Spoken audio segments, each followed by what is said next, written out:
اللہم الہمنا رشدنا وعیذنا من شرور انفسنا اللہم وفقنا لما تحب و ترضى آمین یا رب العالمین۔ یہ جس مضمون پر ہماری گفتگو چل رہی ہے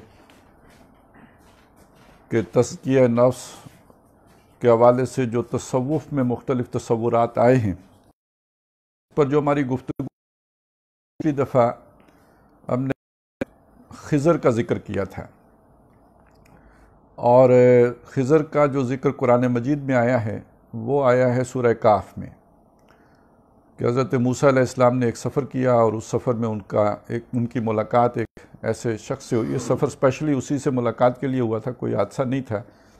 ایک اللہ کے تدبیر اور منصوبے کے مطابق وہ ملاقات کروائی گئی۔ حضرت موسیٰ علیہ السلام کو اسپیشلی بھیجا گیا ان صاحب سے ملاقات کروانے کے لیے، اور جب وہ ملاقات ہو گئی تو اس کی بعد کی ان کی پھر گفتگو ہے، کچھ واقعات ہیں جو قرآن مجید میں بیان ہوئے ہیں۔ حوالے سے ایک بات بہت مشہور ہے اور اس زمانے میں اور بھی زیادہ مشہور کی گئی ہے کہ جو فتنہ آئے گا، بہت بڑا فتنہ ہوگا، دجال کا فتنہ ہوگا، اس سے پناہ کا ذریعہ سورہ کاف ہے۔ اور بڑی عجیب بات یہ ہوئی ہے کہ اس پناہ کو لوگوں نے ہمیشہ اصحاب کہف کے ساتھ جوڑ دیا ہے، کہ یعنی دجال سے بچنے کی جو اسٹریٹجی تھی ہو سکتی ہے وہ وہی ہو سکتی ہے جو اصحاب کہف کی تھی۔ حالانکہ سورہ کاف میں جو مختلف واقعات بیان ہوئے ہیں ان میں سے ایک واقعہ ہے جسے اصحاب کہف کا واقعہ کہیں، وہاں اور بھی واقعات بیان ہوئے ہیں جن میں سے ایک واقعہ یہ ہے جو حضرت موسیٰ علیہ السلام کو پیش آیا۔ تو ان میں سے کوئی بھی رنگ ہو سکتا ہے دجال کا۔ ایک رنگ وہ ہے جس سے اصحاب کہف کو صاحب کا پیش آیا، اور ایک رنگ یہ ہے کہ جس کا جو خاص طور پہ بالکل درمیان میں ذکر ہے، اور یہ دونوں طرف نیک شخصیات ہیں۔ حضرت موسیٰ علیہ السلام بھی، وہ تو آپ کو معلوم ہے، نبی ہیں، رسول ہیں، اور جن سے ملاقات کرائی گئی ہے وہ اللہ کے بندوں کے اندر کچھ ہے۔ میں کہنا یہ چاہتا ہوں کہ جس دجال نے اب آنا ہے وہ دقیانوس کی صورت میں نہیں آئے گا کہ اصحاب کہف بن کر اس سے وہ پھر دجال کہاں ہے؟ وہ آپ کو ٹرمپ سے کیا دجل ہے؟ وہ تو صاف معلوم ہے کہ کیا چیز ہے۔ مودی سے کسی کو کیا دجل ہوگا؟ دجل و فریب تو وہاں سے ہوگا نا۔ دھوکہ کہاں سے کھائیں گے آپ کہ جسے نیک سمجھ رہے ہوں وہ اندر سے نیک نہ ہو، اس کی چمڑی سفید ہو اندر سے کالا ہو، دکھتا بڑا اٹریکٹیو ہو اندر صفاق ظالم دل رکھتا ہو۔ دجل تو یہ ہوتا ہے نا کہ ہاتھی کے دانت کھانے کے اور دکھانے کے اور، دجل تو یہ ہے۔ فریب ہے، ایک بیروپ ہے جو کسی نے بھرا ہوا ہو، تو دجل تو اس شے کو کہتے ہیں۔ تو دجال تو وہ شخص ہے کہ جس کا فیس کچھ اور ہوگا، حقیقت کچھ اور ہوگی، اور فیس اس کا بڑا منموہنا ہوگا، فیس اس کا بہت اچھا ہوگا، فیس اس کا دلاویز ہوگا، فیس اس کا اٹریکٹیو ہوگا، نیکی والا ہوگا، مسیحا بن،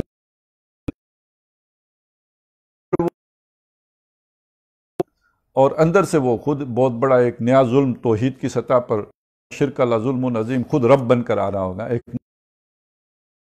بہرحال کہ وہ جو جس دجال نے آنا، اور میرا خدشہ یا خطرہ، تو تھوڑا سا خضر کے بارے میں جانکاری حاصل کر لیتے ہیں کہ جب حضرت موسیٰ علیہ السلام اور ان کی ملاقات ہوئی، وہ جب وہاں پہ کا تبصرہ یہ ہے فَوَجَدَا عَبْدًا مِّنْ عِبَادِنَا، ان دونوں نے، حضرت موسیٰ اور ان کے ساتھی جو تھے، جو بھی ان کے ساتھ تھے، ان عبادنا، ہمارے بندوں میں سے ایک بندے کو، اناہو رحمتم من عندنا، یہ جو بندہ تھا اس کو ہم نے اپنے پاس سے خصوصی رحمت بھی دے رکھی تھی، اس پر بڑا رحم کیا ہوا تھا ہم نے۔ وَعَلَّمْنَاهُ مِن لَّدُنَّا عِلْمًا، اور اس کو ہم نے اپنے پاس سے خصوصی علم بھی دیا ہوا تھا، تکوینی امور کی انجام دہی کا علم۔ یہ اسباب کی سطح کی بات نہیں ہے، یہ تشریعی دنیا کی بات نہیں ہے، یہ ہمارے عالم واقعہ کی بات نہیں ہے، یہ اس کے پیچھے جو تکوینی چیز ہو رہی ہوتی ہے۔ یعنی ہم یہ دیکھتے ہیں کہ یہ بلب روشن ہوا ہے تو ہم نے بٹن دبایا، کاز اینڈ افیکٹ۔ تو یہ دنیا کی سطح پہ تو جو کچھ بھی ہو رہا ہوتا ہے نا، ہر شے کے پیچھے کوئی نہ کوئی وجہ ہوتی ہے، کوئی علت ہوتی ہے جس سے وہ وقوع پذیر ہو رہا ہوتا ہے۔ یہ اسباب کی سطح ہے۔ اس کے نیچے ایک لیول اور بھی ہے جو ہمیں نظر نہیں آ رہا ہوتا ہے۔ ہم دیکھتے ہیں کہ ایک بندہ کینسر سے مر گیا، آپریشن سے مر گیا، ایکسیڈنٹ سے مر گیا، چھت سے گرا مر گیا، ہمیں یہ نظر آ رہا ہوتا ہے یہی، لیکن وہ پیچھے جو کہانی چل رہی ہوتی ہے وہ کوئی اس کو دے رہا ہوتا ہے، کوئی خرابی پیدا کی ہوتی ہے تو اسے وہ بیماری لگی ہوتی ہے، وہ ہمیں نہیں دکھ رہا ہوتا ہے، وہ اس پروسیس کو سٹارٹ کرنے والی شخصیت ہمیں نظر نہیں آ رہی ہوتی، وہ تکوینی سطح ہے، وہ کوئی فرشتہ ہے، کوئی بندہ ہے اللہ کی طرف سے مامور ہے کہ جو ہمارے لیے ایکسیڈنٹ ہوا اس کی نظر میں اس نے پورا پلان کر کے وہ سارا واقعہ جو ہے وہاں پہ کیا ہے۔ تو یہ ہے وہ شخصیت، یہ علم لدنی ہے جسے لوگوں نے بنا لیا ہے، یہ اصل میں یہ چیز ہے کہ اس کے پاس وہ خاص علم ہے، تکوین کا علم ہے، اللہ کی طرف سے امور تکوینیہ پر فائز ہے۔ قال لہ موسیٰ، اب موسیٰ علیہ السلام، جیسے کہ دیکھیے جو بھی رسول ہیں ان کو اللہ تعالیٰ اپنی یہ جو بھی خفیہ حکومت ہے نا جو نظر نہیں آتی اس کو دکھاتا ہے تاکہ انہیں پتہ چلے کہ اللہ تعالیٰ کا حکم کیسے نافذ۔ حضرت ابراہیم کو بھی دکھائے، کذالک نری ابراہیم ملکوت السماوات والارض، اسی طرح ہم دکھائے ابراہیم کو آسمانوں اور زمین کی جو ملک جو بادشاہی ہے اللہ کی، وہ مجھے اور آپ کو نظر نہیں آئی لیکن ابراہیم علیہ السلام کو دکھائی گئی۔ نبی اکرم صلی اللہ علیہ وسلم کو یہ خاص طور پر دکھایا جاتا ہے کہ اللہ کا تدبیر امر کیسی ہوتی ہے، حکم کیسے نافذ ہوتا ہے۔ تو وہ جو چین آف کمانڈ ہے اس کی ایک کڑی سے ملاقات کروائی گئی، وہ جو جتنی بھی ہو رہی ہے نا بادشاہی اللہ کی نافذ ہو رہی ہے، اس میں ایک سطح کا کوئی بھی لیول تھا، کیڈر تھا، وہ ڈی سی کا لیول تھا یا گورنر کا لیول تھا، کوئی لیول تھا جس لیول کے ایک بندے سے حضرت موسیٰ علیہ السلام کی ملاقات کرائی گئی۔ تو حضرت موسیٰ علیہ السلام نے اس سے کہا، قال لہ موسیٰ، موسیٰ علیہ السلام نے اس سے کہا، هل اتبعک علی ان تعلمنی مما علمت رشدا، میں تمہاری پیروی کر سکتا ہوں کہ آپ مجھے سکھا دو وہ شے کہ جو آپ کو ہدایت میں سے سکھائی گئی ہے۔ قال انک لن تستطیع معی صبرا، اس نے پہلی ہی بات حضرت موسیٰ علیہ السلام سے یہ کہی، آپ میرے ساتھ صبر نہیں کر سکتے، آپ استطاعت ہی نہیں رکھتے کہ میرے ساتھ صبر کر سکتے۔ اصل میں دیکھیں ڈیوٹیز مختلف ہیں نا، اب جن انسان کے ساتھ صبر نہیں کر سکتا، مجھے اور آپ کو کسی جن کے ساتھ بھیج دیا جائے ساتھ صبر نہیں کر سکیں گے۔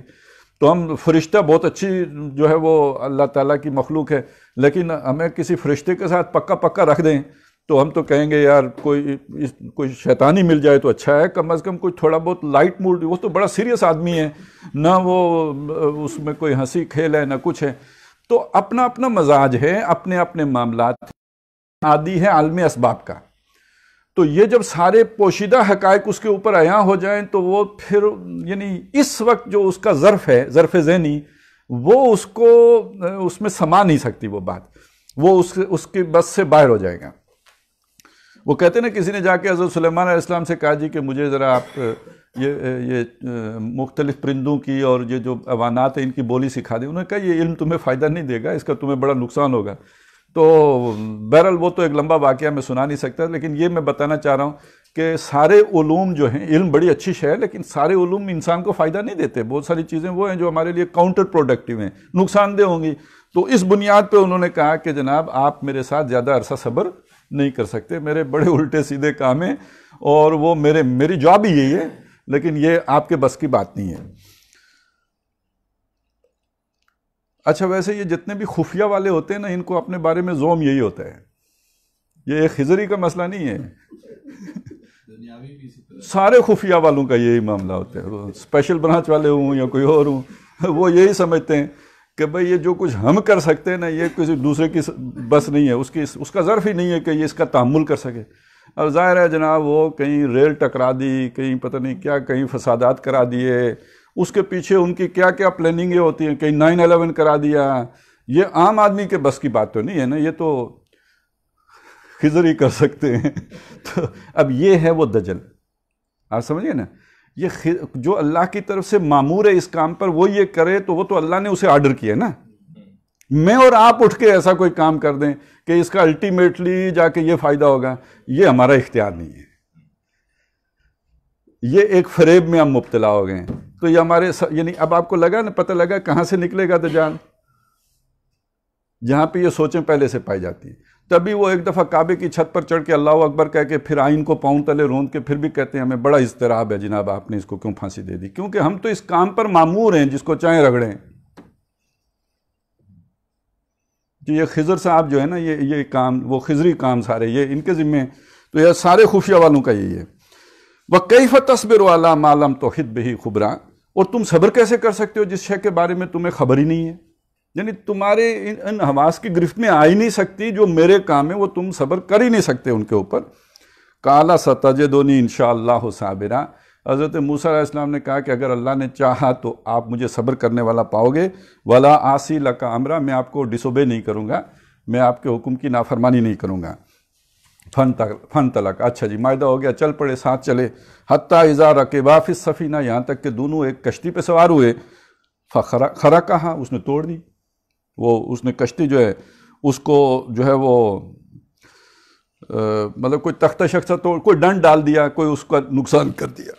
قال خرقتھا لتغرق اہلھا، موسیٰ علیہ السلام وہ کہا تو نے یہ کشتی پھاڑ دی تاکہ تو جو اس پہ اوپر بیٹھے ہوئے مسافر ہیں سب کو غرق کرے گا تو۔ لقد جئت شیئا امرا، تو نے تو بڑا عجیب کام کیا ہے، بڑے غلط کام کیا ہے جو تو نے کیا ہے۔ اب دیکھیں اس میں سبق کیا ہے، کرتا سب کچھ اللہ ہی ہے۔ یہ جو کچھ فرعون بھی کر رہا تھا نا، وہ بھی اللہ کی مرضی سے باہر نہیں ہے، اللہ کی منشا سے باہر نہیں ہے، پتا بھی اللہ کے اذن کے بغیر جنبش نہیں کرتا۔ جو کچھ بھی دنیا میں جو مودی کر رہا ہے، جو بش کر رہا ہے، ٹرمپ کر رہا ہے، وہ سب کے سب اللہ ہی کے اذن سے ہو رہا ہے۔ میرا کام کیا ہے؟ موسیٰ کا کام جو تھا، جس نے غلط کیا اسے کہو تو نے غلط کیا، اپنی اپنی ڈیوٹی ہے نا۔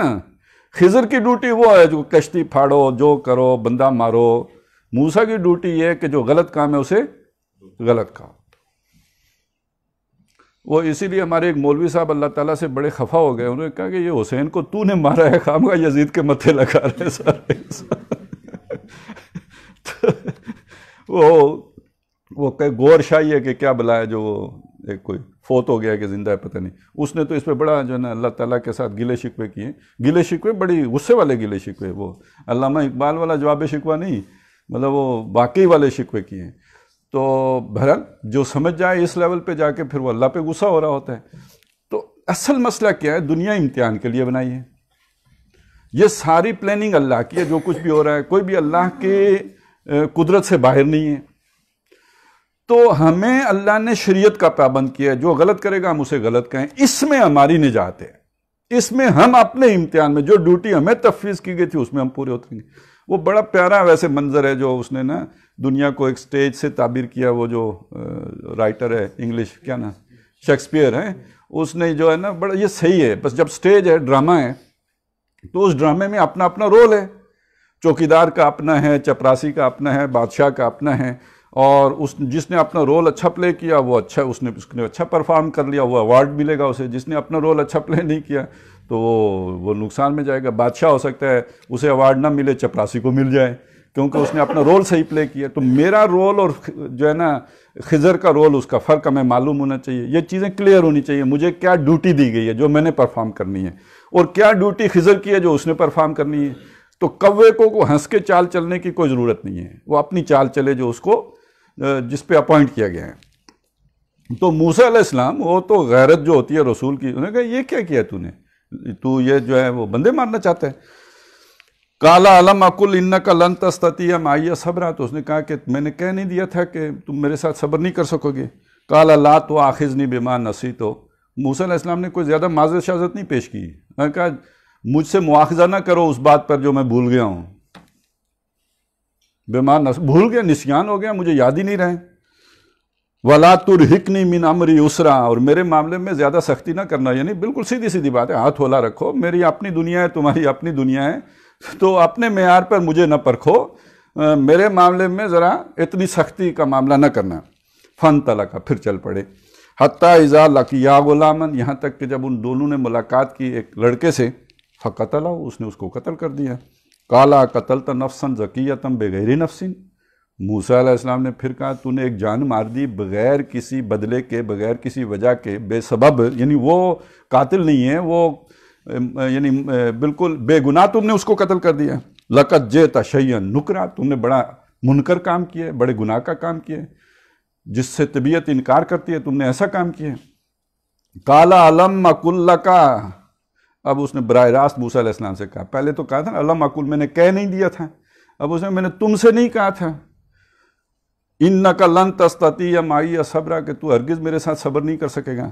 قال ان سألتک عن شیء بعدها، حضرت موسیٰ نے کہا اب اگر میں تجھ سے کسی چیز کا سوال کروں نا، فلا تصاحبنی، تو مجھے اپنی کمپنی نہ دینا، قد بلغت من لدنی عذرا، میری طرف سے عذر جو ہے وہ پورا ہو چکا ہے، اب مجھے معذرت کی کوئی وہ جو ہے نا مزید عذر پیش نہیں کیا جا سکتا۔ فانطلقا، پھر چل پڑے، حتیٰ اذا اتیا، یہاں تک کہ وہ پہنچے اہل قریہ، ایک بستی والوں کے پاس، استطعما اہلہا، وہاں کے رہنے والوں سے انہوں نے کھانا مانگا، بھوکے تھے، کھانا مانگا، خضر نہیں مانگا ہوگا یا جس نے بھی مانگا، ان یضیفوہما، چاہا ان سے کہ وہ ان کی ضیافت کریں، انہیں کھانا کھلائیں، فوجدا فیہا جدارا فابوا ان یضیفوہما، تو ان بستی والوں نے انکار کر دیا کہ ان کی ضیافت کریں، مطلب ان کو کھانا کھلانے سے وہ مکر گئے، انہوں نے کہا جاؤ اپنا رستہ لو۔ فوجدا فیہا جدارا، تو دونوں نے پائی وہاں پہ ایک دیوار، یرید ان ینقض، جو گرا چاہتی تھی، فاقامہ، اس نے سیدھی کر دی بغیر اجرت لیے۔ تو حضرت موسیٰ علیہ السلام کو یہ نیکی بھی بے مقصد نیکی معلوم ہوئی کہ بھئی یہ کیا نیکی کی ہے آپ نے۔ موسیٰ علیہ السلام نے کہا قال لو شئت لاتخذت علیہ اجرا، اگر تو چاہتا تو اس پہ اجرت لے سکتے تھے، مزدورین خبیثوں نے ہمیں کھانا نہیں کھلایا، تو نے مفت میں ان کی دیوار سیدھی کر دی، اس کے بدلے میں ہم ان سے پیسے لے سکتے تھے۔ قال ھذا فراق بینی و بینک، اس نے کہا بس میرے اور آپ کے درمیان یہ فراق ہے، اب جدائی ہے، اپنا اپنا رستہ ہے، آپ اپنے رستے پہ چلو، میں اپنے رستے پہ چلوں۔ اس کے بعد اس نے بتا دیا یہ سارا کچھ میں نے کیوں کیا۔ میرا اس وقت کا موضوع یہ نہیں ہے، میں صرف آپ کو یہ بتانا چاہتا ہوں کہ فرشتے ہم سے بہت زیادہ نیک لوگ ہیں، لیکن اللہ تعالیٰ نے ہمیں فرشتوں کو فالو کرنے کا نہیں کہا کہ ان سے زیادہ نیک بن جانا۔ یہ حضرت خضر بھی بہت نیک آدمی ہوں گے، موسیٰ علیہ السلام سے زیادہ پاک باز شاید ہوئے ہوں، لیکن یہ کہ موسیٰ علیہ السلام کو یہ نہیں کہا گیا کہ آپ نے ان کو فالو کرنا ہے، اسی لیے ھذا فراق بینی و بینک، وہاں سے جدائی ہو گئی۔ بس وہ ایک کام ہے، معلوم ہونا چاہیے، ایک پہلو ہے، کسی اور لوگوں کے کرنے کا کام ہے، ہمارے کرنے کا کام نہیں ہے، لیکن وہ پتہ ہونا چاہیے یہ بھی ہوتا ہے، اللہ تعالیٰ یوں بھی اپنے کام کر رہا ہوتا ہے، اس سے ہمارا کوئی تعلق نہیں، ہمیں اس کام کے لیے نہیں بھرتی کیا گیا، ہمیں فائر فائٹنگ کے لیے رکھا گیا ہے، پانی ڈھونے کے لیے نہیں رکھا گیا ہے، ہمیں اللہ تعالیٰ نے گیس سپلائی کے لیے نہیں رکھا ہے، ہمیں آگ بجھانے کے لیے رکھا ہے، جو جس کا کام اس کو ساجے، ہمیں جس کام کے لیے رکھا ہے ہم نے وہ کام کرنا ہے، تو وہ کام ہے حضرت موسیٰ علیہ السلام کا۔ اور وہ جو دوسرا کام ہے وہ کتبوں والا، غوثوں والا، وہ سارا جو بھی ہوتا ہے نا، وہ آپ سنتے رہتے ہوتے ہیں، وہ خضروں کا کام ہے، وہ کریں، ہمارا وہ کام نہیں ہے بھائی، اس کی تمنا کرنا، اس کے پیچھے پڑنا، یہ ایک بالکل غلط تصور ہے، یہ صحیح تصور ہی نہیں ہے، یہ اپنی ڈیوٹی سے فرار ہے، اپنے مقام کو نہ پہچاننا ہے۔ تو بہرحال اس کے حوالے سے تو میں نے اتنی بات آپ کے سامنے رکھنی تھی تاکہ ایک کردار ہے جو آپ کے سمجھ میں آ جائے، اور مستقبل میں آپ دیکھیے گا کہ جب وہ دجال آئے گا تو وہ یہ کریکٹر وہ ہے کہ جس میں اس کی ساری باتیں فٹ ہو جائیں گی، کیونکہ وہ امور تکوینیہ سر انجام دے رہا ہوگا۔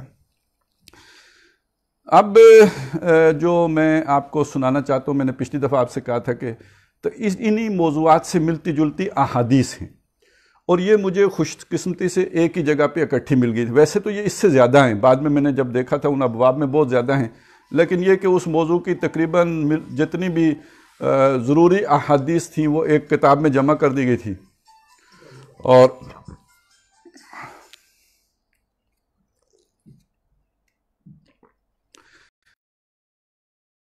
جب 1988-89 میں تو اس وقت پڑھنے کا موقع ملا تھا 2002-03 کے آس پاس، اور مزے کی بات یہ کتاب پڑھنا بہت مشکل کام ہے، اس کی زبان، اس کا انداز، جو مصنف ہیں اس کے وہ بہت ہی تیکھا انداز، اور بہت ہی ایسا تنقیدی انداز ہے کہ آپ 4 صفحے پڑھ کے تو طبیعت بند ہو جاتی ہے، یعنی اپنے مخالف کے خلاف بہت ہی جسے کہتے ہیں نا اِنَّكَ لَن تَسْتَطِيعَ مَعِيَ صَبْرًا، وہ کیفیت ہے اس کتاب۔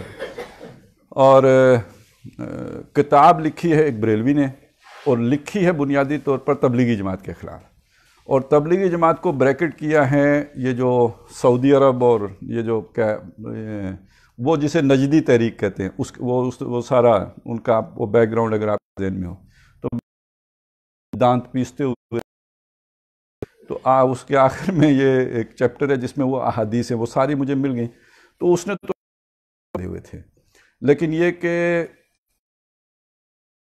اس کے اعتبار سے احادیث تو نبی اکرم صلی اللہ علیہ وسلم کی نا، اب قرآن کے کوئی نہیں چھوڑ سکتے، اسی طرح حدیث کا کوئی کسی جگہ پہ غلط کر دے تو وہ حدیث تو غلط نہیں ہو جائے گی، وہ تو اپنی جگہ پہ ایک مضمون لے کے آئی ہوئی ہے، اس مضمون کو سمجھنے کی ضرورت ہوتی ہے۔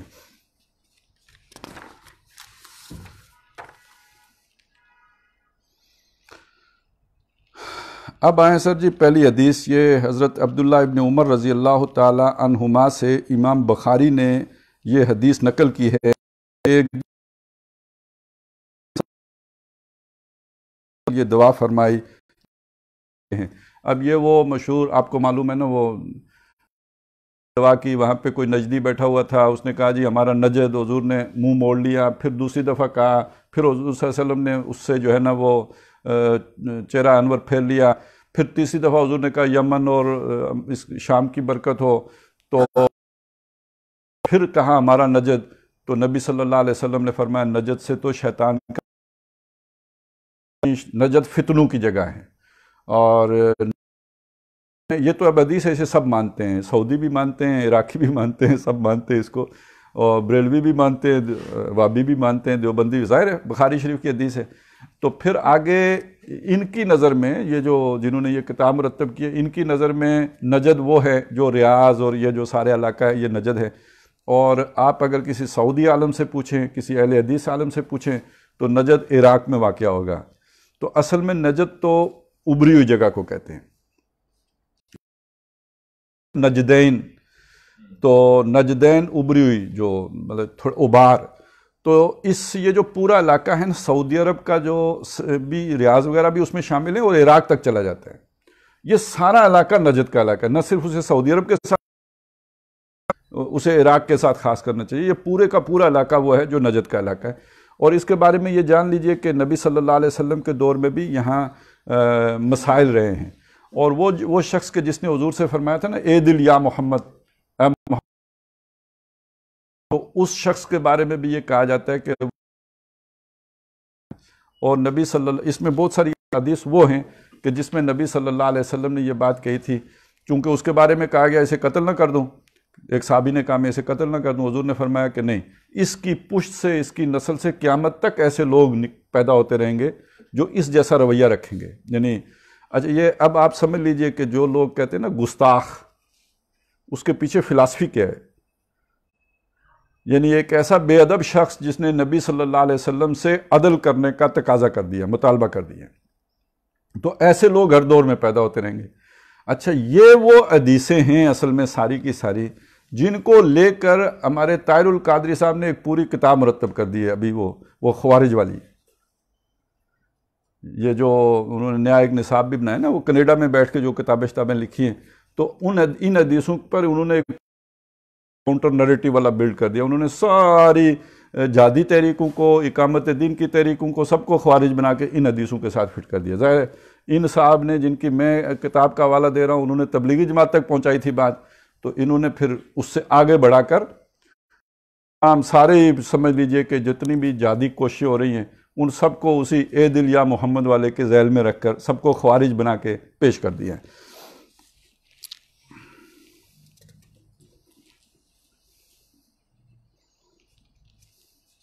ان کی ذرا میں آپ کو تشریح سنا دوں، اس سے یہ آپ کو اندازہ ہو جائے گا کہ پڑھنا کتنا مشکل ہے۔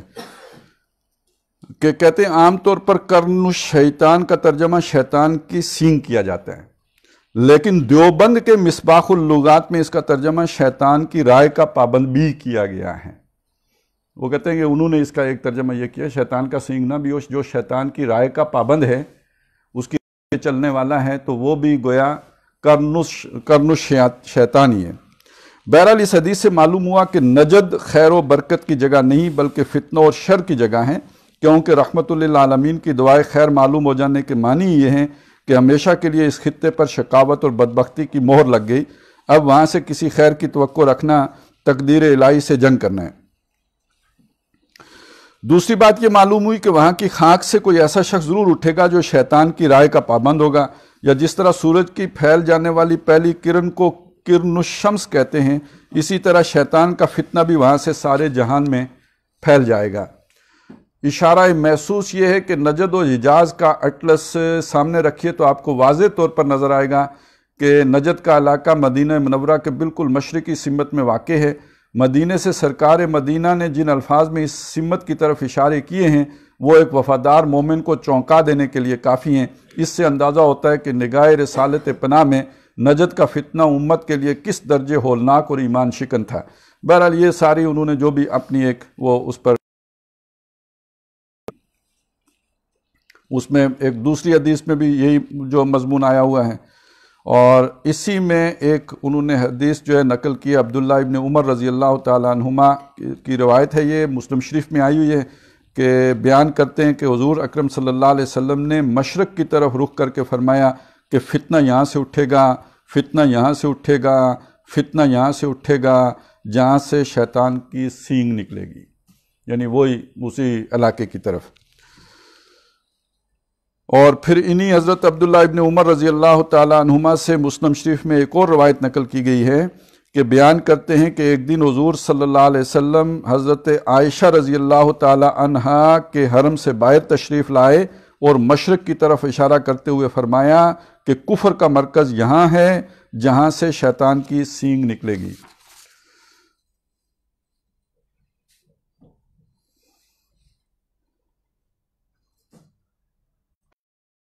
اب اصل میں نے جس کے لیے یہ انتخاب کیا تھا اب وہ حدیث ہے، اور یہ حدیث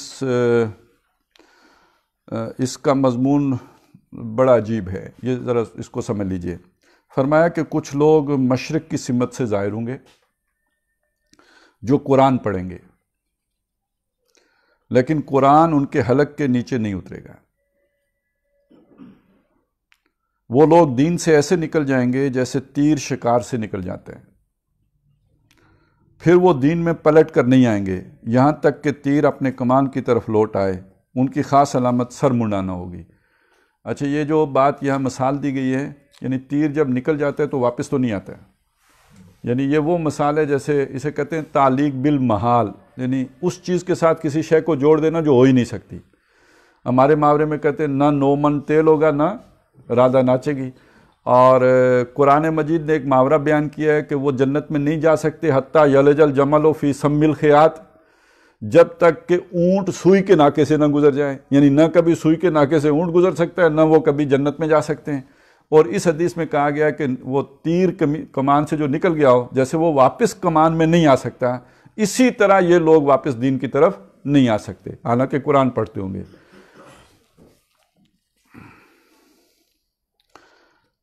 اچھا جی، یہ بھی ایک اور روایت میں اس سے ملتے جلتے الفاظ ہیں، کچھ لوگ مشرق کی سمت سے ظاہر ہوں گے جو قرآن پڑھیں گے، لیکن قرآن ان کے حلق کے نیچے نہیں اترے گا۔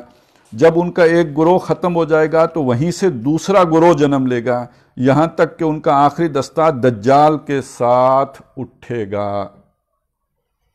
یہ دنیا داروں کی بات نہیں ہے، یہ قرآن پڑھنے والوں کی بات ہے، یعنی ان کا خاص وصف یہ ہوگا کہ قرآن پڑھنے والے ہوں گے، لیکن ان کے حلق سے نیچے نہیں اترے گا۔ اور جب دجال آئے گا تو یہ لوگ سارے پھر ان کا آخری دستہ وہ ہوگا جو دجال کے ساتھ نکلے گا۔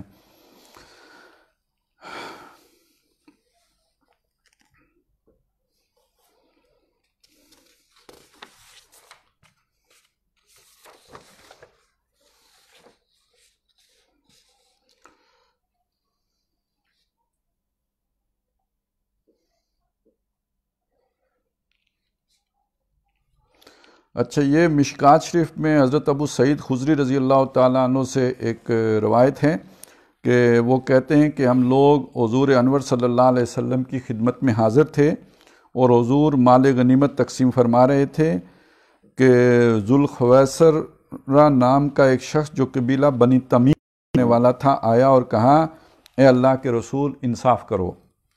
حضور نے فرمایا، افسوس تیری جسارت پر، میں ہی انصاف نہیں کروں گا تو کون انصاف کرے گا؟ اگر میں انصاف نہیں کرتا تو تو خائب و خاسر ہو چکا ہوتا۔ حضرت عمر نہیں رہا گیا تو انہوں نے عرض کیا کہ حضور مجھے اجازت دیجئے کہ میں اس کی گردن مار دوں۔ حضور نے فرمایا، اسے چھوڑ دو، یہ اکیلا نہیں ہے، اس کے بہت سے ساتھی ہیں جن کی نمازوں اور جن کے روزوں کو دیکھ کر تم اپنی نمازوں اور روزوں کو حقیر سمجھو گے۔ اصل میں نے اس حصے کے لیے آپ کو سنایا ہے، اسے دوبارہ میں پڑھنا چاہتا ہوں۔ اس کے بہت سے ساتھی ہیں جن کی نمازوں اور جن کے روزوں کو دیکھ کر تم اپنی نمازوں اور روزوں کو حقیر سمجھو گے، یعنی بہت سے لوگوں کے اعمال ایسے ہوں گے، اعمال کو دیکھ کر اپنے اعمال انسان کو کم معلوم. یہ کس کو کہا گیا ہے؟ حضرت عمر کو کہا گیا ہے. کمتر معلوم ہوں گے، یعنی وہ اتنے طریقے سے عمل کرنے والے ہوں گے. ان کو نماز پڑھتے دیکھیں گے آپ تو حیران ہو جائیں گے کہ کتنی خشوع اور خضوع سے نماز پڑھ رہے ہیں. ان کے روزے کی کیفیت دیکھ کر آپ کو اپنا روزہ کچھ شے ہی نہیں معلوم ہوگا کہ ہم کیا روزہ رکھتے ہیں. روزہ تو یہ لوگ ہیں جو رکھتے ہیں، اور ہمارے معاشرے میں ایسے لوگ ہیں کہ جن کی اس طرح تعریف کی جاتی ہے، وہ ایسے کام کرتے ہیں. ان کے کام میں آپ کو بڑا خلوص بھی نظر آئے گا، کام کے اندر بڑی جسے کہتے ہیں نا وہ خوبصورتی بھی نظر آئے گی، بہت دل لگا کے کام کرتے ہوئے نظر آئیں گے اور لگے گا کہ بہت اچھے لوگ ہیں. ایک بات اور بھی ہے، یہ بھی ذرا نکتے کی بات ہے. میں نے صرف ویسے تو کوئی 30 سال ہو گئے دورہ ترجمہ قرآن کراتے ہوئے، 26 سال، لیکن یہ کہ میں نے صرف 2 سال ہو گئے اس بات کو کھول رہا ہوں. اس لیے کھول رہا ہوں کہ بات سمجھ میں آ جائے.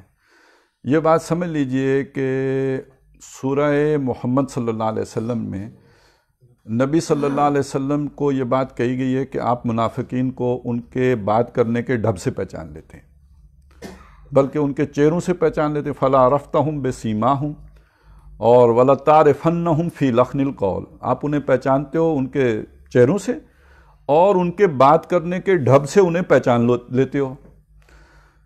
اور سورہ توبہ جو سن 9 میں نازل ہوئی ہے، اس میں اللہ تعالیٰ کہتے ہیں وَفِي الْمَدِينَةِ نَافَقُوا، مدینے میں ایسے منافق بھی ہیں مَرَدُوا عَلَى النِّفَاقِ، جو نفاق میں بڑے گاڑے ہیں. اس کا یعنی بڑے سرکش ہیں. مردود کا اصل معنی وہ مرد جیسے ہوتا ہے نا، مرید کا لفظ آتا ہے تو وہ سرکش ہیں مردود، لیکن معنی یہ ہوگا بڑے اسپیشلسٹ قسم کے منافق ہیں، بڑے منجے ہوئے منافق ہیں. لا تعلمہم، ہاں کوالیفائڈ ہے. لا تعلمہم، اے نبی آپ انہیں نہیں جانتے. اللہ یعلمہم، اللہ انہیں جانتا ہے. اب فرق کیا ہوا ہے؟ منافقین کی ایک قسم وہ ہے جو سورہ محمد میں بیان ہوئی ہے، جسے آپ پہچان لیتے ہیں. یہ بڑے پہنچے ہوئے منافق ہیں، ان کو آپ نہیں پہچان سکتے، ان کو صرف اللہ پہچانتا ہے. انہوں نے نفاق میں بڑی ریاضت کی ہوئی ہے. یہ مردو علی النفاق جو ہے نا، بڑے ریاض والے منافق ہیں، ان کو پہچاننا آسان نہیں ہے. تو یہ ہر جگہ گھسے ہوتے ہیں، اور ان کے اوپر لبادہ کس شے کا ہوتا ہے؟ یہ کیوں نہیں پہچانے جا سکتے؟ یہ سب کی نظر میں بہت نیک ہوتے ہیں. یہ سامری نیک آدمی تھا نا، تو اس لیے اس نے گمراہ کر لیا بنی اسرائیل کو حضرت موسیٰ علیہ السلام کے پیچھے. اور یہ بلم بن بورا نیک آدمی تھا نا، آتیناہ من آیاتنا، ہم نے اسے اپنی آیات میں سے عطا کیا ہوا تھا. ابو عامر نیک آدمی تھا نا. تو دجال بھی نیک آدمی ہوگا. تو اب یہ ان کے نمازوں کو، جن کے روزوں کو دیکھ کر تم اپنی نمازوں اور روزوں کو حقیر سمجھو گے، وہ قرآن پڑھیں گے لیکن قرآن ان کے حلق کے نیچے نہیں اترے گا. معنی، مفہوم، عمل زیرو. ان ساری ظاہری خوبیوں کے باوجود وہ دین سے ایسے نکل جائیں گے جیسے تیر شکار سے نکل جاتا ہے. اصل میں وہ جو پیچھے حدیث پڑھی ہے نا، ان کے ساتھ اب یہ تشریح آ گئی، خود حدیث نے تشریح کر دی. تیر جیسے نکل گیا ہو تو یہ ایسے دین سے نکلے ہوئے، دین سے ان کا کوئی تعلق نہیں ہے. ان کی ظاہری نیکیوں پر مت جاؤ.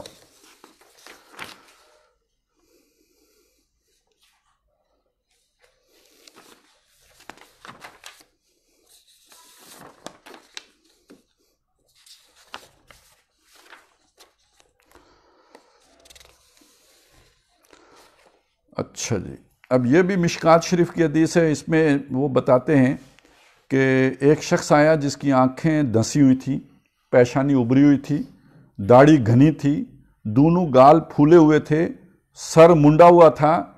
اس نے زبان تان دراز کی کہ اے محمد صلی اللہ علیہ وسلم، اللہ سے ڈرو.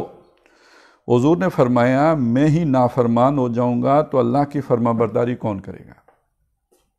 یہ کچھ لوگ ہوتے ہیں نا، آ کے کہتے ہیں جناب آپ کا تزکیہ نہیں ہوا،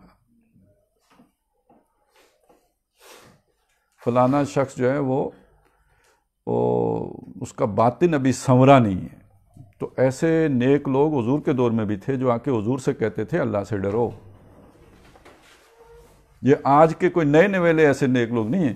جب قرآن مجید کچھ لوگوں کو کہہ رہے ہیں فلا تزکو انفسکم، اپنے آپ کو زیادہ پاک صاف نہ بناؤ. تو یہ کون لوگ ہیں؟ یہ مسلمان تو نہیں ہیں، یا یہ یہودی ہیں، یا ایسے نیک لوگ ہیں جن کا یہاں پہ ذکر ہو رہا ہے، جو آ کے اللہ کے نبی کے صحابیوں کو بھی کہتے ہیں بھائی تم ابھی پورے نیکی کو نہیں پہنچے، اور کبھی کبھی موقع ملے تو حضور سے بھی کہہ دیتے ہیں.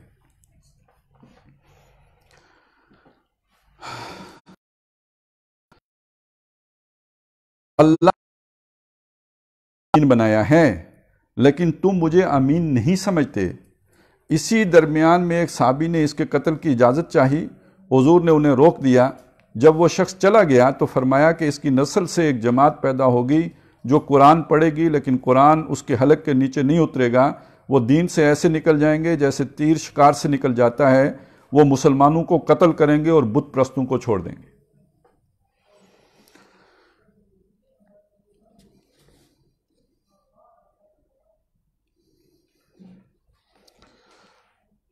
پھر حضور صلی اللہ علیہ وسلم نے فرمایا کہ گروہ نکلے گا، گویا یہ شخص اسی گروہ کا ایک فرد ہے. قرآن پڑھیں گے لیکن نیچے نہیں اترے گا. وہ اسلام سے ایسے نکل جائیں گے جیسے تیر شکار سے. ان کی منڈانا ہے. وہ ہمیشہ گروہ در گروہ نکلتے رہیں گے یہاں تک کہ ان کا آخری دستہ مسیح دجال کے ساتھ نکلے گا. جب تم ان سے ملو گے تو انہیں اپنی طبیعت اور سرشت کے لحاظ سے شکل مومنہ اور کیا ہوتا ہے کرتوت کافرہ.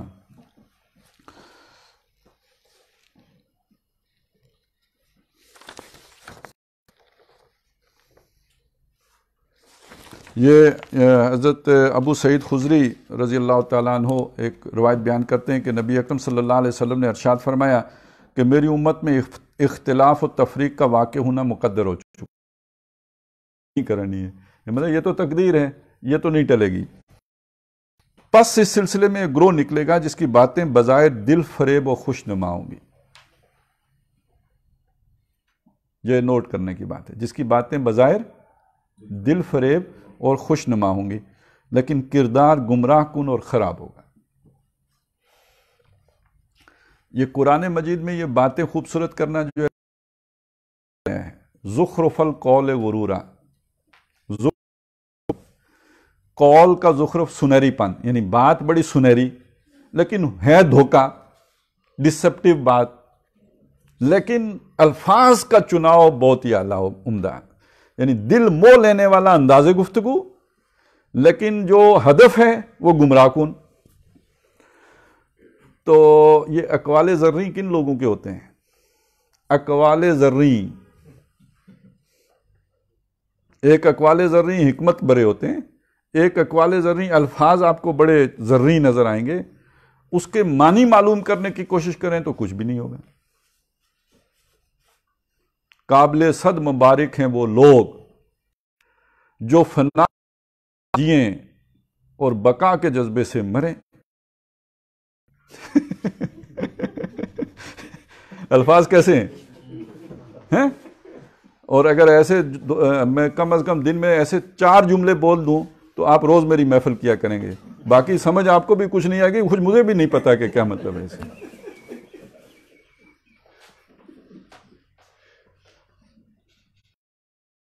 تو یہ ساری شاعری اور یہ جو ملفوظات، وہ جو لوگ ایک دوسرے کو نقل کرتے رہتے ہیں فلانے کا ملفوظہ تو فلانے کا، وہ ایسے ہی ملفوظات ہوتے ہیں نا،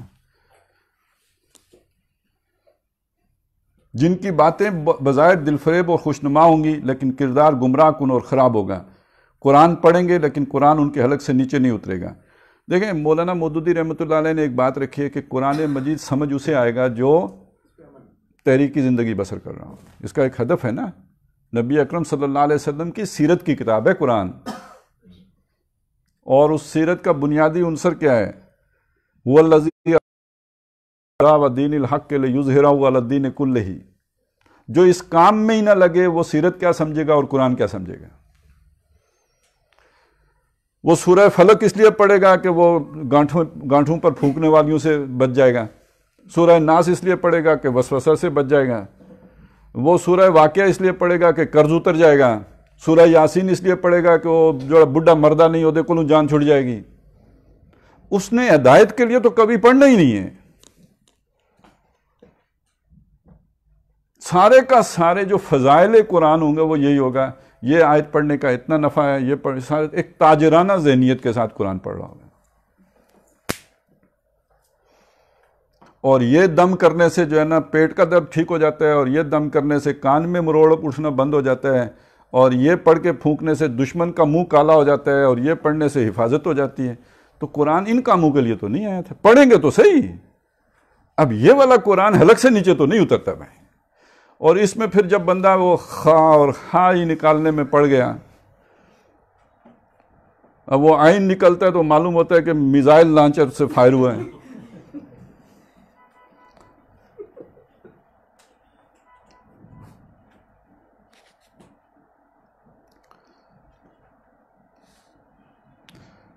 پھر دین کی طرف لوٹنا انہیں نصیب نہ ہوگا، یہاں تک کہ تیر اپنے کمان کی طرف لوٹ آئے. وہ اپنی طبیعت و سرشت کے لحاظ سے بدترین مخلوق ہوں گے.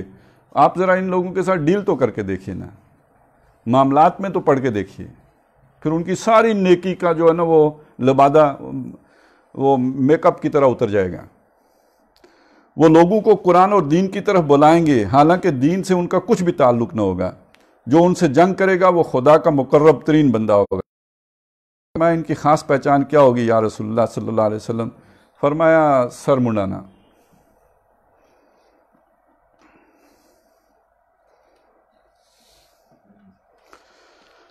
اچھا جی، یہ جو اب حدیث وہ بیان کر رہے ہیں اس کے بارے میں انہوں نے ایک تمہید بھی باندھی ہے. کہتے ہیں اس حدیث کی خصوصیت یہ ہے کہ اصل حدیث بیان کرنے سے پہلے حدیث کے راوی حضرت علی رضی اللہ تعالی عنہ نے فرمایا ہے کہ قسم خدا کی آسمان سے زمین پر گر پڑنا میرے لیے آسان ہے، لیکن حضور کی طرف کوئی جھوٹی بات منسوب کرنا بہت مشکل ہے. اس کے بعد اصل حدیث کا سلسلہ یوں شروع ہوتا ہے. فرماتے ہیں یعنی یہ حضرت علی نے حدیث بیان کرنے سے پہلے یہ بات کہی. انہوں نے فرمایا کہ میں نے حضور صلی اللہ علیہ وسلم کو یہ فرماتے ہوئے سنا کہ آخر زمانے میں نو عمر اور کم سمجھ لوگوں کی ایک جماعت نکلے گی. باتیں وہ بظاہر اچھی کہیں گے لیکن ایمان ان کے حلق کے نیچے نہیں اترے گا. وہ دین سے ایسے نکل جائیں گے جیسے تیر شکار سے نکل جاتے ہیں.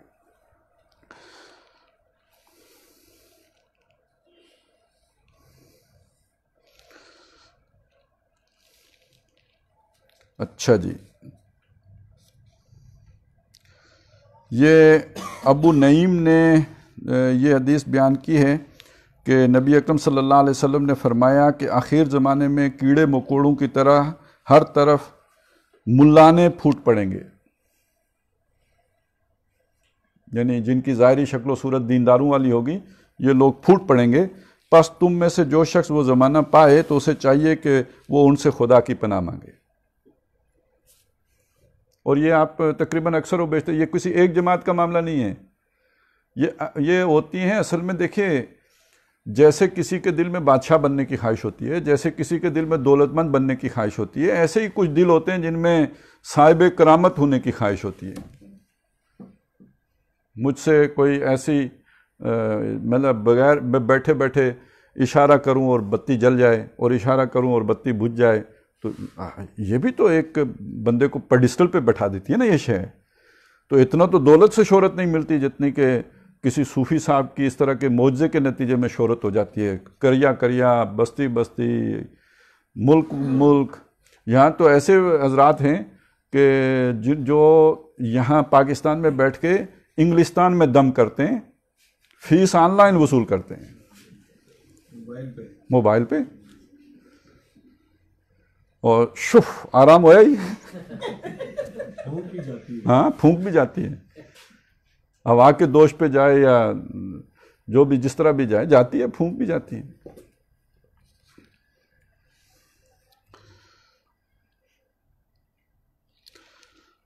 اچھا جی، پھوٹ پڑیں گے. وہ زمانہ پائے تو اسے چاہیے کہ ان سے خدا کی پناہ مانگے. حضور صلی اللہ علیہ وسلم نے فرمایا کہ لوگوں پر ایک ایسا زمانہ آئے گا کہ جب لوگ اپنی مسجدوں میں دنیا کی باتیں کریں گے. جب ایسا زمانہ آ جائے تو تم ان کے سامنے مت بیٹھنا، اللہ ایسے لوگوں سے بے پرواہ ہے. حضرت انس بیان کرتے ہیں، اب یہ ہے وہ بہت ہی اہم حدیث جو سارے اس مسئلے کو بالکل نکھار کے سامنے کر دے گی. یہ حضرت انس بیان کرتے ہیں کہ مدینے میں ایک بڑا ہی عابد و زاہد نوجوان تھا. یہ ان حدیثوں میں زیادہ نوجوان کا ذکر آ رہا ہے. تو نوجوانی میں یعنی یہ تو شاہ ولی اللہ نے یہ بات کہی ہے نا کہ ایک عمر ایسی ہوتی ہے انسان میں کہ اس کی عبادت بھی ریاکاری ہی ہوتی ہے. ایک یہ غلبہ رہتا ہے. اور اس معاملے میں جو تو مدینے میں ایک بڑا ہی عابد و زاہد نوجوان رہتا تھا. ہم تو کہتے ہیں در جوانی توبہ کردم شیوائے پیغمبری. ہم نے ایک دن حضور سے اس کا تذکرہ کیا، اس نوجوان کا جو بہت ہی عابد بڑا ہی زاہد، حضور سے اس کا تذکرہ کیا. حضور اسے نہیں پہچان سکے. ایک زاہد عابد شخص بڑا اللہ والا، ہر وقت نماز روزوں میں لگا، حضور اسے نہیں جانتے. پھر اس کے حالات و اوصاف بیان کیے، جب بھی حضور اسے نہیں پہچان سکے. اچانک سامنے آ گیا. جیسے ہی اس پر نظر پڑی ہم نے حضور کو خبر دی یہ وہی نوجوان ہے. حضور نے اس کی طرف دیکھ کر ارشاد فرمایا اس کے چہرے پر میں شیطان کی خارش کے دبے دیکھتا ہوں. اتنے میں وہ حضور کے قریب آیا اور سلام کیا. حضور نے اس سے مخاطب ہو کر فرمایا یہ نہیں ہے کہ تو ابھی اپنے دل میں یہ سوچ رہا تھا کہ تجھ سے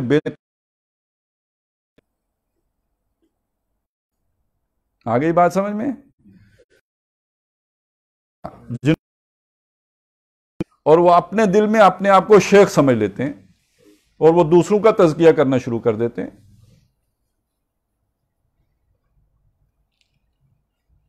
اس نے جواب دیا ہاں. اس نے کہا ہاں میرے دل میں یہی تھا. مسجد کے اندر داخل ہوا. حضور نے آواز دی کہ کون اسے قتل کرتا ہے؟ حضرت ابو بکر نے جواب دیا میں. جب اس ارادے سے مسجد کے اندر گئے تو اپنے دل میں خیال کیا کہ ایک نمازی کو کیسے قتل کروں. اب یہ ایک نئی بات سمجھ آ جائے گی اس سے.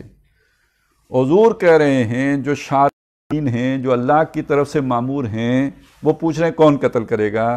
ان کے سب سے زیادہ جو سمجھدار صحابی ہیں، جو ان کے سب سے زیادہ قریب ہیں، افضل البشر بعد الانبیاء ہیں، وہ کہہ رہے ہیں میں قتل کروں گا. وہاں جا کے وہ ایک مخمصے میں پڑ جاتے ہیں کہ ایک شخص نماز پڑھ رہا ہے میں اسے کیسے قتل کروں. تو ایک شیطان کو قتل کرنے سے کس شے نے بچایا؟ اس کی ظاہری نیکی نے. ڈھال کیا شے بن گئی؟ اس کا جھوٹ، اس کا فاسق و فاجر ہونا. اس کی نماز ڈھال بن گئی. آپ تلوار نہیں اٹھا سکتے، نماز پڑھ رہا ہے. وہ واپس آ گئے. جبکہ حضور نے نمازی کے قتل سے منع کیا، فقہ رکاوٹ ہو گئی. حضور ہی نے نمازی کے قتل سے منع کیا. پھر حضور نے آواز دی کون اسے قتل کرتا ہے؟ حضرت عمر نے جواب دیا رضی اللہ تعالیٰ عنہ میں. جب وہ مسجد کے اندر گئے تو اس وقت نوجوان سجدے کی حالت میں تھا. وہ بھی اسے نماز پڑھتا دیکھ کر حضرت ابو بکر کی طرح واپس لوٹ آئے. پھر حضور نے آواز دی کہ کون اسے قتل کرتا ہے؟ حضرت علی رضی اللہ تعالیٰ عنہ نے جواب دیا میں. حضور نے فرمایا تم اسے ضرور قتل کر دو گے بشرطے کہ وہ تمہیں مل جائے. لیکن جب حضرت علی مسجد میں داخل ہوئے تو وہ جا چکا تھا. حضور نے ارشاد فرمایا اگر تم اسے قتل کر دیتے تو میری امت کے جملہ فتنہ پردازوں سے یہ پہلا اور آخری شخص ثابت ہوتا ہے. میری امت کے دو افراد بھی آپس میں کبھی نہیں لڑتے. یعنی شیطان کا سب سے بھاری وار نیکی کے رستے گمراہ کرنا ہے.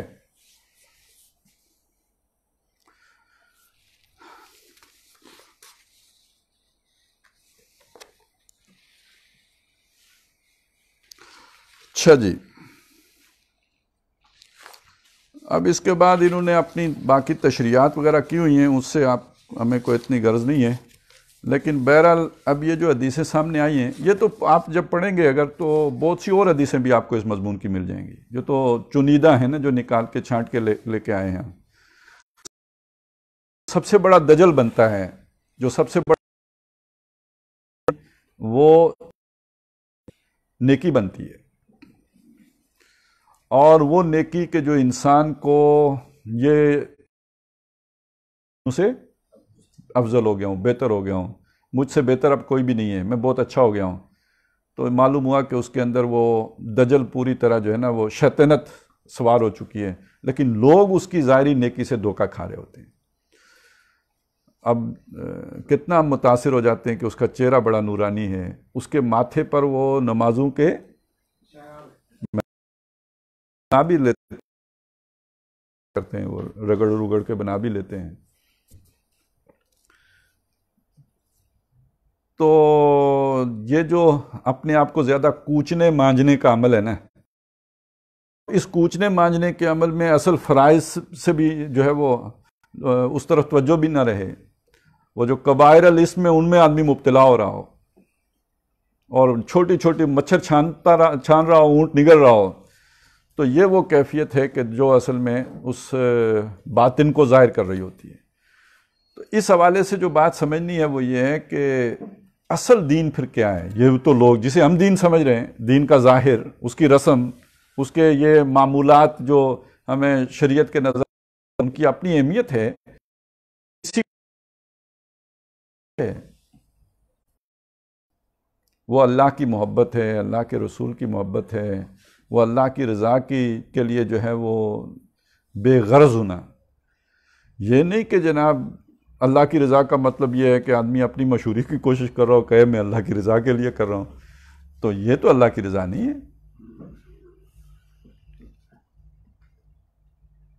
تو یہ نیکی کے رستے در حقیقت سب سے بڑی گمراہی ہے جو دنیا میں آئے گی۔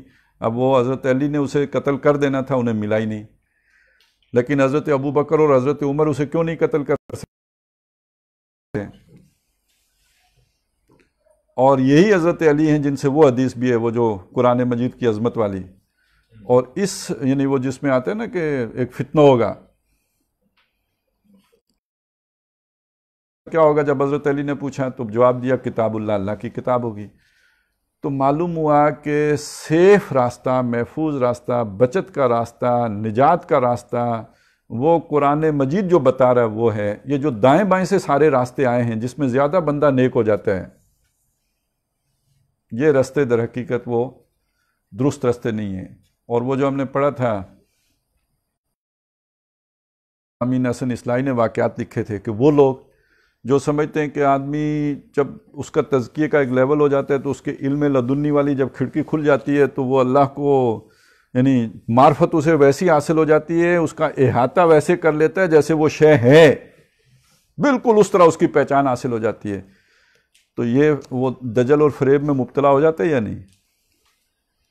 اور یہ جو میں نے شخصیات آپ کے سامنے رکھی تھیں، ابلیس کی شخصیت، سامری کی شخصیت، بلم بن باورا کی شخصیت، ابو عمر راہب کی شخصیت، اور آج ویسے میں نے پہلے بھی ذکر کیا لیکن آج میں ذرا تھوڑا سا اور آپ کو متوجہ کرنا چاہوں گا، یہ جو غلام احمد قادیانی کی شخصیت ہے، اس کے اگر آپ وہ پڑھیں نا جو بھی واقعات ہیں تو یہ بھی پورے صوفی بزرگ تھے، اسی لیے وہ لائن ملتے ملتے ملتے وہ نبوت ہی مل گئی نا۔ خواب شاب تو پہلے ہی آنے شروع ہو گئے تھے تو بس پھر مل گئی آگے، روشنیاں نیلی پیلی بندے کو نظر آئیں تو پھر آخری روشنی وہ والی بھی۔